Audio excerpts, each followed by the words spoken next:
ఏంటి జాబ్ లేకుండానే Germany move అవచ్చా? Germany వచ్చాక ఇక్కడ జాబ్ వెతుక్కోవచ్చా? ఎస్, మీరు విన్నది నిజమే. ప్రపంచంలోనే one of the best job search visa అయినటువంటి ఛాన్సన్ కార్టీ అంటే ఆపర్చునిటీ కార్డ్ గురించి నేను మీకు ఈరోజు ఈ వీడియోలో డీటెయిల్స్ మొత్తం షేర్ చేసుకోబోతున్నాను. సో అసలు ఆపర్చునిటీ కార్డ్ అంటే ఏంటి, ఎలిజిబిలిటీ క్రైటీరియా ఏంటి, ఎవరు అప్లై చేయొచ్చు, అప్లై ఎలా చేయాలి, మొత్తం A to Z ఈ వీడియోలో చెప్పబోతున్నాను. సో స్కిప్ చేయకుండా వీడియో మొత్తం చూడండి. లేట్ చేయకుండా let's get into the video. Hello my lovely people, welcome back to my channel Telugu Travelista. నేను మీ కార్తిక. అందరు ఎలా ఉన్నారు? ఎస్, ఈరోజు మనం ఆపర్చునిటీ కార్డ్ గురించి మాట్లాడుకోబోతున్నాం. అంతకుముందు ఏంటంటే జర్మనీలో జాబ్ సీకర్ వీసా అనేది ఒకటి ఉండేదన్నమాట. సో ఈ వీసా వచ్చేసరికి ఓన్లీ 6 months మాత్రమే ఉండేది. అండ్ ఈ టైంలో ఇక్కడ పార్ట్ టైం జాబ్ చేసుకోవడానికి స్కోప్ ఉండేది కాదు. కానీ కొత్తగా ఆపర్చునిటీ కార్డ్ అనే వీసా అనేది ఇంట్రడ్యూస్ చేశారు. లాస్ట్ ఇయర్ జూన్ నుండి ఈ వీసా అనేది ఇంప్లిమెంట్ చేశారనమాట. అండ్ కొంతమంది ఆల్రెడీ ఈ వీసా త్రూ ఇక్కడికి వచ్చున్నారు అండ్ జాబ్ వెతుక్కుంటున్నారు. అండ్ ఇంకా చాలా మందికి ఈ వీసా గురించి తెలీదు. సో వాళ్ళ కోసం ఈ వీడియో చేస్తున్నాను. చాలా క్లియర్గా డీటెయిల్డ్ ఇన్ఫర్మేషన్. ఆల్సో కొత్తగా 2025లో ఆపర్చునిటీ కార్డ్ అప్లై చేసే ప్రాసెస్ అనేది, ప్రొసీజర్ అనేది మారిందనమాట. సో అది కూడా నేను ఈ వీడియోలో నేను చెప్తాను. సో మీరు ఫస్ట్ నుంచి లాస్ట్ వరకు ఈ వీడియోని స్కిప్ చేయకుండా చూస్తే ఈ డీటెయిల్స్, ఇన్ఫర్మేషన్ అంతా కూడాను ఏది మిస్ అవ్వకుండా కంప్లీట్గా తెలుసుకుంటారు. అసలు ఆపర్చునిటీ కార్డ్ వల్ల అడ్వాంటేజెస్ ఏంటి చెప్పాను కదా. అంతకు ముందు అయితే ఇక్కడ పార్ట్ టైం జాబ్ చేసే ఛాన్స్ ఉండేది కాదు జాబ్ సీకర్ వీసా త్రూ. కానీ opportunity card through 20 hours per week part time చేసుకోవచ్చు. యాక్చువల్ జాబ్ సర్చ్ ఏంటంటే మీరు ఏదైతే ఏ కేటగిరీ అయితే మీరు అప్లై చేస్తున్నారో జాబ్ సర్చ్ కోసం, సో అది మీ కోర్ స్కిల్స్ అనమాట. సో మీ కోర్ స్కిల్స్ కాకుండా ఇంకా వేరే ఏదైనా పార్ట్ టైం చేసుకోవచ్చు మీ లివింగ్ ఎక్స్పెన్సెస్ కోసం, which is really a big thing అనమాట. ఎందుకంటే జాబ్ సర్చ్ చేసేటప్పుడు చాలా ఫ్రీగా ఉంటాము అండ్ మనకి లివింగ్ ఎక్స్పెన్సెస్కి కూడా డబ్బులు అవుతూ ఉంటాయి. అప్పుడు ఏంటంటే సేవింగ్స్ మొత్తం అయిపోయేవి. సో ఈ టైంలో టైం వేస్ట్ అవ్వకుండా సేవింగ్ చేసుకుంటూ, ఆల్రెడీ మనకి బ్లాక్డ్ అకౌంట్ త్రూ మనీ అనేది డిపాజిట్ చేస్తాము బ్లాక్డ్ అకౌంట్లో. సో ఆ అమౌంట్ని మనం వాడుకోకుండా ఆర్ మన అకౌంట్లో పడినా కానీ మనం ఇక్కడ పార్ట్ టైం జాబ్ చేసుకుంటూ వచ్చే మనీని లివింగ్ ఎక్స్పెన్సెస్కి యూస్ చేసుకుంటూ, ఏదైనా సరే సేవింగ్కి వాడుకుంటూ, సో చాలా ఉపయోగం అనమాట ఈ టైంలో opportunity card through job search కోసం వస్తే కనుక. సో 1 year పాటు ఉంటుంది. అంతకుముందు ఏంటంటే 6 months ఉండేది. సో ఆ టైం అనేది అసలు సరిపోయేది కాదనమాట. చూస్తుండగానే 6 months అయిపోయేవి అండ్ చాలా టెన్షన్ పడేవాళ్ళు జాబ్ సర్చ్ కోసం వచ్చేవాళ్ళు. కానీ ఇప్పుడు ఏంటంటే 1 year ఉంటుంది. సో 1 year అంటే నిజంగా సరిపోతుంది. అంటే ఇప్పుడున్న జాబ్ మార్కెట్ గురించి కాదు, నేను జనరల్గా చెప్తున్నాను. సో ఇప్పుడున్న జాబ్ మార్కెట్ గురించి కూడా మనం ఈ వీడియోలో డిస్కస్ చేసుకోబోతున్నాము. ఆపర్చునిటీ కార్డ్ యొక్క రిక్వైర్మెంట్స్ అండ్ ఎలిజిబిలిటీ క్రైటీరియా ఏంటో తెలుసుకుందాం.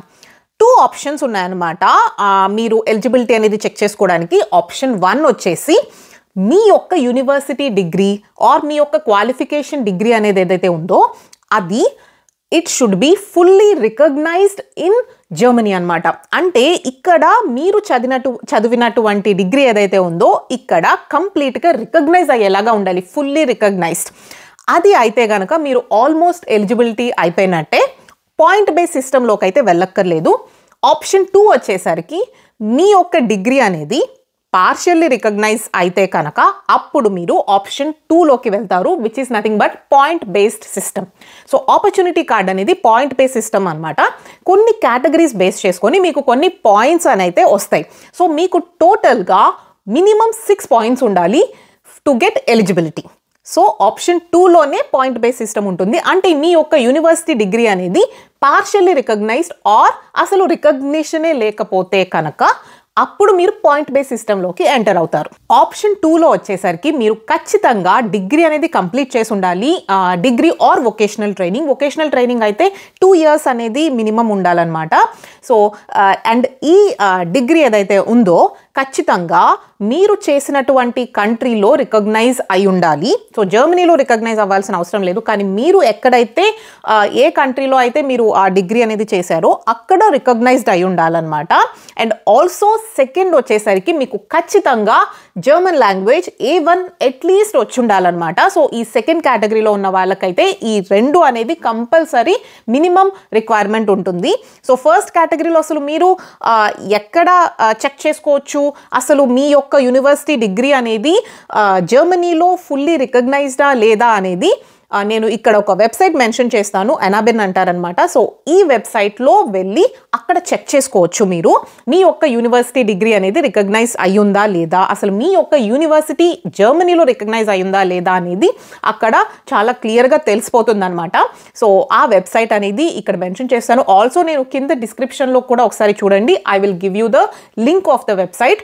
జర్మన్ లాంగ్వేజ్ A1 లేకపోతే ఇంగ్లీష్ లాంగ్వేజ్లో మీరు B2, ఈ రెండు కంపల్సరీ A1 అయినా కానీ లేకపోతే ఇంగ్లీష్లో B2 అయినా కానీ మీరు చూపించాల్సి ఉంటుందన్నమాట. సెకండ్ కేటగిరీలో సెకండ్ ఆప్షన్లో కనుక మీరు వచ్చున్నట్లయితే మీరు ఏ ఆప్షన్ కింద వచ్చినా కానీ మీరు గుర్తుపెట్టుకోవాల్సింది ఇంకొకటి మీరు డెఫినెట్గా ప్రొవైడ్ చేయాలి, అదేంటంటే బ్లాక్డ్ అకౌంట్. సో మీరు ఇక్కడికి వచ్చినప్పుడు ప్రతి నెల మీ ఎక్స్పెన్సెస్ని ఎలా తెచ్చుకుంటారు అవన్నీ వాళ్ళకి అనవసరం. సో పార్ట్ టైం జాబ్ వస్తుందా రాదా అనేది ఇట్స్ ఇన్ ద ఫ్యూచర్, కానీ మీరు ముందుగానే మీ యొక్క లివింగ్ ఎక్స్పెన్సెస్ని వాళ్ళకి చూపించాలి. సో దానికి బ్లాక్డ్ అకౌంట్ యూస్ చేస్తారు. అంటే మీకు బ్లాక్డ్ అకౌంట్ ప్రకారం ఏంటంటే మంత్లీ 1091 యూరోస్, అంటే సంవత్సరం మొత్తానికి 13,000 యూరోస్ చిల్లర. ఆ అమౌంట్ని మీరు డెఫినెట్గా ముందుగానే బ్లాక్డ్ అకౌంట్కి ట్రాన్స్ఫర్ చేసేసి బ్లాక్ చేసుకోవాల్సి ఉంటుంది. వాళ్ళు ఏం చేస్తారంటే ప్రతి నెల మీ ఎక్స్పెన్సెస్ని నెల వైజ్గా డివైడ్ చేసేసి ఆ అమౌంట్ని మీకు ప్రతి నెల అనేది మీ అకౌంట్కి ట్రాన్స్ఫర్ చేస్తారనమాట. సో అండ్ జాబ్ వచ్చాక ఏంటంటే మీరు ఆ బ్లాక్డ్ అకౌంట్ని తీసేసుకోవచ్చు. సో అలాగా బ్లాక్డ్ అకౌంట్ అనేది ముందుగా చూపించాల్సి ఉంటుంది. ఒకవేళ మీరు బ్లాక్డ్ అకౌంట్ చూపించలేని సిచ్యువేషన్లో ఉన్నారు ఫినాన్షియల్గా అనుకున్నప్పుడు, జర్మనీలో ఎవరైనా మీకు తెలిసిన వాళ్ళు మీకు సెక్యూరిటీగా ఫినాన్షియల్ సెక్యూరిటీని ప్రొవైడ్ చేస్తూ డిక్లరేషన్ ఆఫ్ కమిట్మెంట్ అంటారనమాట, దాన్ని సబ్మిట్ చేయొచ్చు. సో ఇలాగా రెండు ఆప్షన్స్ త్రూ మీరు మీ లైవ్లీహుడ్ని సెక్యూర్ చేసుకునేలాగా వాళ్ళకి ప్రూఫ్ అనేది సబ్మిట్ చేయాల్సి ఉంటుంది. సో ఈ రెండు చాలా ఇంపార్టెంట్. సో మీరు ఏ కేటగిరీకి చెందిన వాళ్ళు ఆప్షన్ 1 ఆప్షన్ 2 తెలుసుకోండి ముందు. అండ్ మీరు డెఫినెట్గా ఈ ఫినాన్షియల్ ప్రూఫ్స్ అయితే సబ్మిట్ చేయాలి అండ్ ఆ మనీ అయితే మీరు అరేంజ్ చేసుకోవాల్సి ఉంటుంది. ఇప్పుడు నెక్స్ట్ మనం పాయింట్ బేస్ సిస్టమ్ ద్వారా అసలు పాయింట్స్ అనేవి ఎలా క్యాల్కులేట్ చేస్తారో తెలుసుకుందాం. కొన్ని కేటగిరీస్ ఉంటాయన్నమాట, వాటిలో మీరు చూసుకోవాలి ఒక్కొక్క కేటగిరీ మీరు క్వాలిఫై అయ్యే కొద్దీ మీకు పాయింట్స్ అనేవి క్యాల్కులేట్ అవుతూ ఉంటుంది అనమాట. ఫస్ట్ వచ్చేసరికి మీ యొక్క క్వాలిఫికేషన్ అనేది మీరు చెక్ చేసుకున్నప్పుడు పార్షియల్లీ రికగ్నైజ్డ్ అయి ఉందనుకోండి, ఆల్రెడీ మీకు 4 పాయింట్స్ వచ్చేస్తాయి అనమాట. సో ఫుల్లీ రికగ్నైజ్డ్ అయితే కనుక అసలు ఈ పాయింట్ బేస్ సిస్టంలోకి ఎంటర్ అవ్వాల్సిన పని లేదు. సో ఇదేంటంటే పార్షియల్ రికగ్నైజ్ అయినప్పుడు పాయింట్ బేస్ సిస్టంలోకి ఎంటర్ అవుతారు అండ్ మీకు 4 పాయింట్స్ వచ్చేస్తాయి when your qualification degree is partially recognise అయితే గనక. సెకండ్ కేటగిరీ వచ్చేసరికి మీరు ఆల్రెడీ షార్టేజ్ ఆక్యుపేషన్లో కనుక మీరు వర్క్ చేస్తున్నట్లయితే, షార్టేజ్ ఆక్యుపేషన్ అనేది కొంత ఇక్కడ జర్మనీలో ఏంటంటే కొన్ని కేటగిరీ ఆఫ్ జాబ్స్కి షార్టేజ్ ఉందన్నమాట. సో ఆ షార్టేజ్ లిస్ట్లో కనుక మీరు వర్క్ చేసే ప్రొఫెషన్ అనేది వచ్చినట్లయితే, సో అవి ఏంటంటే హెల్త్ కేర్, నర్సింగ్, ఇంకా అలా కొన్ని కేటగిరీస్ ఉన్నాయన్నమాట. సో ఆ కేటగిరీస్లో కనుక మీరు వస్తే అది మీకు ఒక పాయింట్ యాడ్ అవుతుందన్నమాట, which is the second point. Third వచ్చేసరికి మీ యొక్క వర్క్ ఎక్స్పీరియన్స్. యూనివర్సిటీ డిగ్రీ చేసిన తర్వాత మీరు ఒక జాబ్లో జాయిన్ అయ్యి ఉండి మీరు ఎక్స్పీరియన్స్ ఉండుంటే కనుక, సో అది లాస్ట్ 5 ఇయర్స్లో 2 ఇయర్స్ ఉంటే కనుక 2 పాయింట్స్ వస్తాయి. లాస్ట్ 7 ఇయర్స్లో 5 ఇయర్స్ వర్క్ చేసి ఉంటే కనుక 3 పాయింట్స్ వస్తాయి. నెక్స్ట్ కేటగిరీ వచ్చేసరికి లాంగ్వేజ్ స్కిల్స్ అనమాట. మీరు A1 కంటే ఎక్కువ, అంటే జర్మన్ లాంగ్వేజ్లో A1 కంటే ఎక్కువ ఉంటే మీకు పాయింట్స్ యాడ్ అవుతూ ఉంటాయి. A2 ఉంటే కనుక 1 పాయింట్, B1 ఉంటే కనుక 2 పాయింట్స్, B2 ఆర్ ఇంకా ఎక్కువ ఉంటే కనుక 3 పాయింట్స్ అనేవి యాడ్ అవుతాయి. అదే కనుక మీరు C1 కేటగిరీలో ఇంగ్లీష్ స్కిల్స్ ఉన్నా కానీ మీకు అడిషనల్గా పాయింట్ అనేది లాంగ్వేజ్ స్కిల్స్లో యాడ్ అవుతూ ఉంటుంది. నెక్స్ట్ కేటగిరీ వచ్చేసరికి ఏజ్ అనమాట. మీ ఏజ్ కనుక 35 ఇయర్స్ కంటే తక్కువ ఉంటే, అంటే 35th బర్త్డే వరకు చూస్తారనమాట. So 35th birthday and 35 years కంటే తక్కువ ఉంటే కనుక మీకు 2 పాయింట్స్ యాడ్ అవుతుంది. 35 నుండి 40 ఇయర్స్ లోపల ఉంటే కనుక 1 పాయింట్ యాడ్ అవుతుంది. 40 ఇయర్స్ దాటితే కనుక మీకు ఏ పాయింట్ అనేది యాడ్ అవ్వదు. నెక్స్ట్ కేటగిరీ వచ్చేసరికి ప్రీవియస్ స్టేస్ ఇన్ జర్మనీ. మీరు కనుక జర్మనీలో లాస్ట్ 5 ఇయర్స్లో కంటిన్యూస్గా ఒక 6 months లీగల్గా జర్మనీలో ఉన్నట్లయితే మీకు ఒక పాయింట్ అనేది యాడ్ అవుతుంది అనమాట. అంటే టూరిస్ట్గానో లేకపోతే ఇంకా ఏదైనా జస్ట్ అలా వచ్చి వెళ్ళిపోతేనో అది కౌంట్ అవ్వదు.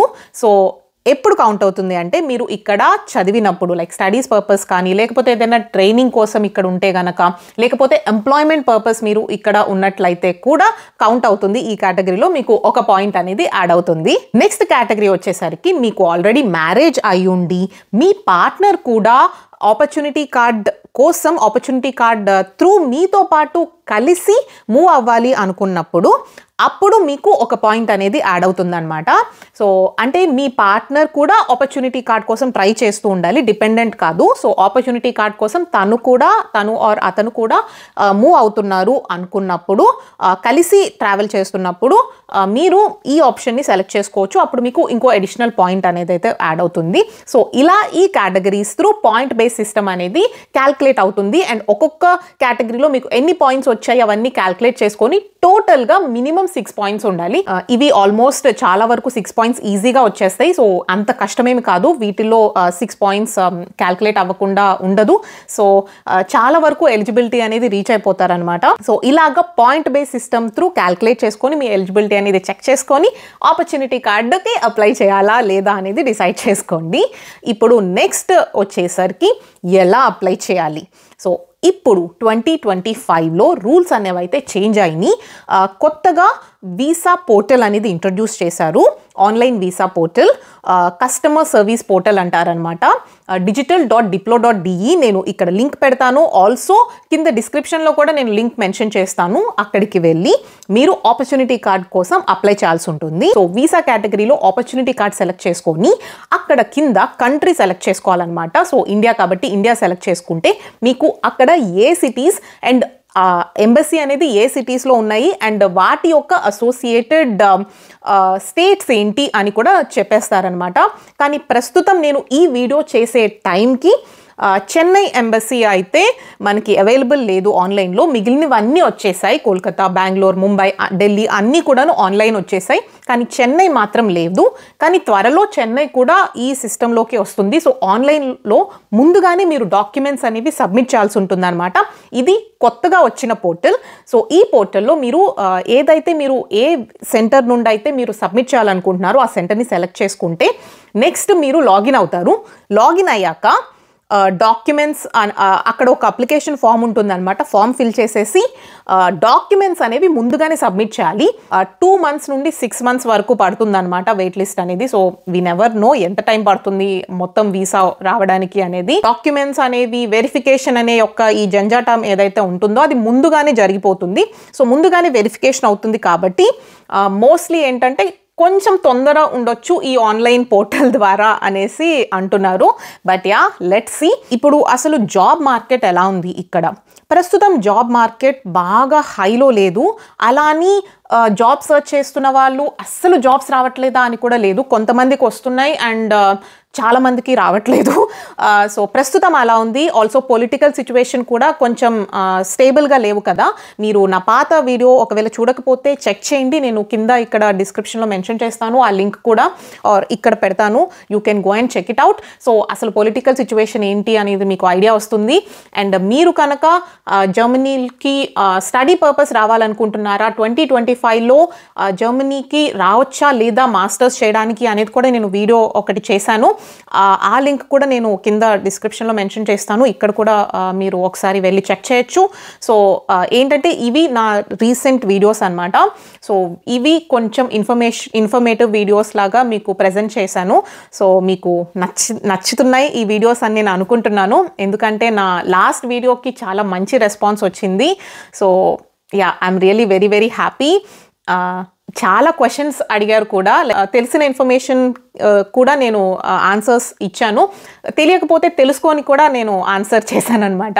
సో ఇలాగే మీకు ఇంకా జాబ్స్ రిలేటెడ్ కానీ స్టడీ రిలేటెడ్ కానీ ఇంకా ఏదైనా సరే జర్మనీ రిలేటెడ్ ఏమైనా క్వశ్చన్స్ ఉంటే నాకు కామెంట్స్లో మెన్షన్ చేయండి. నేను డెఫినెట్గా ఆన్సర్ చేస్తాను, ప్రతి కామెంట్కి రిప్లై ఇస్తాను. కొంచెం లేట్ అయినా కానీ డెఫినెట్గా రిప్లై ఇస్తానండి. నా సెకండ్ ఛానల్ లింక్ కూడా నేను కింద డిస్క్రిప్షన్లో పెడతాను, ఒకసారి వెళ్ళి చెక్ చేయండి. ఆ ఛానల్ కూడా నచ్చితే సబ్స్క్రైబ్ చేసుకోండి. అండ్ ఇలాంటి వీడియోస్ కోసం మీరు కింద నోటిఫికేషన్ ఉంటుంది కదా, బెల్ బటన్, ఆ బెల్ బటన్ అనేది ప్రెస్ చేస్తేనే నేను ఎప్పుడు వీడియో అప్లోడ్ చేస్తే మీకు నోటిఫికేషన్ వచ్చేస్తుంది. And that's it for today's video. ఈ వీడియోని మీరు డెఫినెట్గా మీ రిలేటివ్స్కి, మీ ఫ్రెండ్స్కి, అసలు జర్మనీ రావాలి అనుకుంటున్న వాళ్ళకి అందరికీ షేర్ చేయండి.